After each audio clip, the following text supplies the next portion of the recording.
Start इधर से start कर दो। Hello, this is Group 6, and I am Sham Chandak.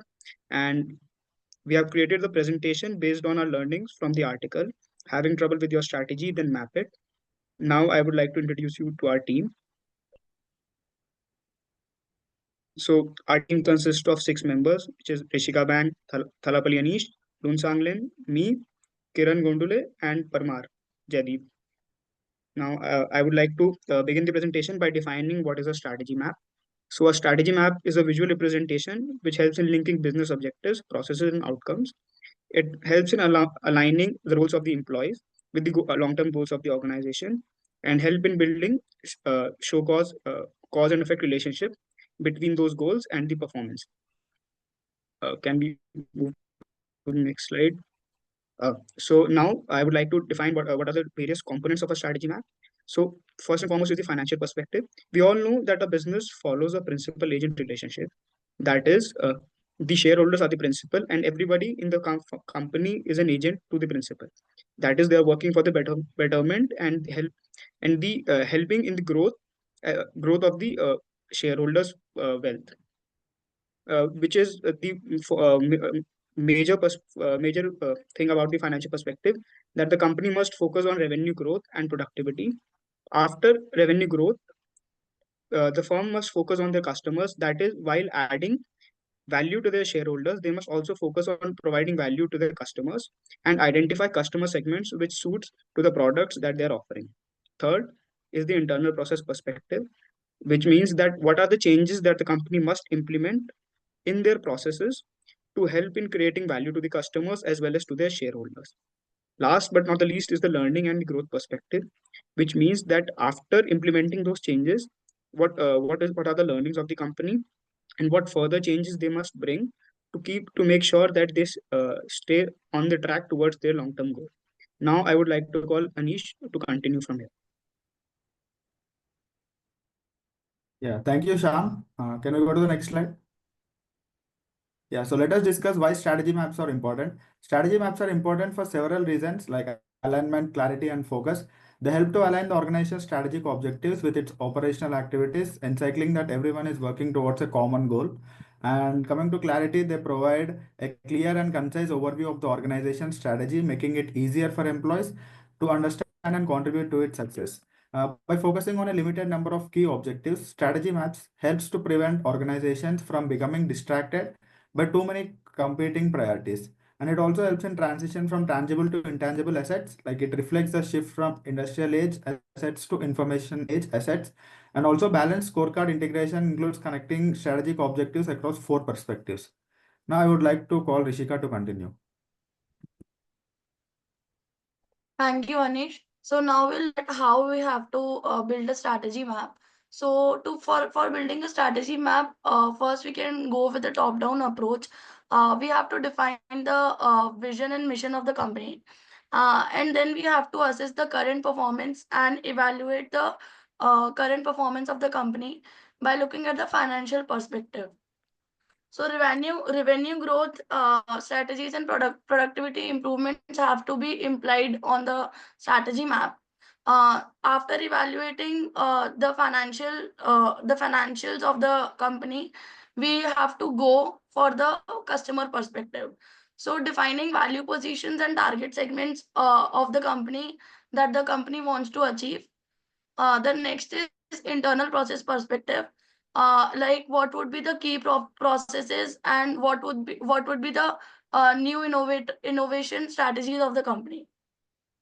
Then we have to link it through the learning and growth perspective of the company, focusing on the customer value proposition and focusing on what customer needs have to build, what company have to build into the earlier stages of the strategy map.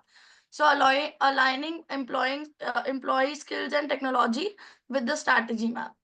So now I would like to invite the next person to continue.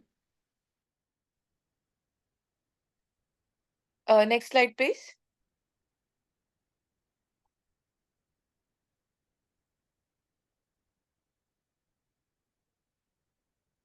So let's now look at real world example to see how a strategy map is applied in practice.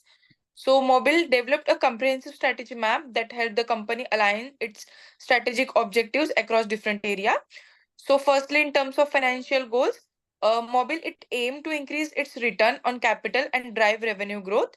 Next, we move to customer strategy. So Mobile sought to differentiate itself through offering premium services.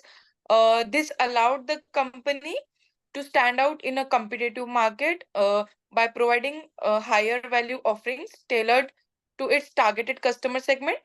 The internal process were a critical component as well. So Mobile it focused on improving operational efficiency and reducing cost within its core business operations. By streamlining internal workflows, they aim to cut down on waste and drive profitability without compromising service qualities. Last but not the least, is learning and growth. So it focuses on mostly all about enhancing its internal capabilities. So they invested in developing employees skills and adopting advanced technology and stayed ahead of industry trends. So now by doing so, Mobile it ensured that the workforce had tools and knowledge to support their strategy.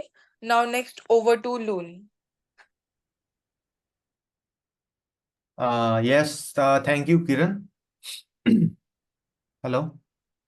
Sure, Rohan. So, I will like to tell you about the benefits of strategy maps. So, the one of few benefits of strategy map, if you can see from the screen, is it provides clarity. It provides a clear and cohesive view of the strategy, what you're supposed to implement and what you're supposed to do in the future. It just gives you a roadmap of the overall movement of the company. Second would be the alignment. So it ensures that all, sorry, pardon, all organizational units are aligned with the strategic goals, which will lead to a better performance for the company as a whole. The third would be to identification of gaps. So one of the main benefits is this, that once you employ a strategy map, it will give you the gaps which you have in the company, which you can further improve on or you can mend. It gives you the gap. And lastly would be the measurement. It gives you all of the performance indicator that you need to track your progress as a company, which would eventually lead to a sustained competitive advantage overall for the company. So thank you. That's all my, and next JD will take over the presentation. Thank you, Loon. So now I'm going to talk about the common drawbacks or common pitfalls of strategy maps. So the first one is regarding stakeholder scorecard. So scorecard is not focusing on the strategic value propositions. The second one is the KPI scorecard. Finding the perfect KPIs which ideally align with your strategic goals is not easy task. So KPI scorecard often lack in integration with the overall strategy. And the other pitfall is the overemphasis on cost reduction. So prioritizing the cost cutting over the growth and revenue generation is another pitfall of strategy maps.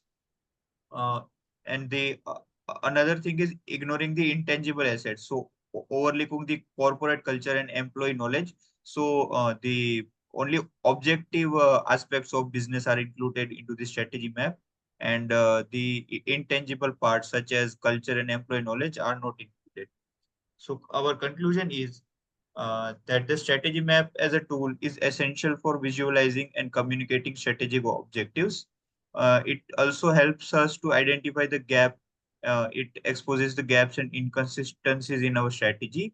It enhances the communication, and it facilitates the better understanding and understanding among the uh, people in our company, and facilitates the better execution of strategy. And it also provides the implementation of strategy, and it helps to ensure the alignment and clarity across the organizational units. So thank you. That's it.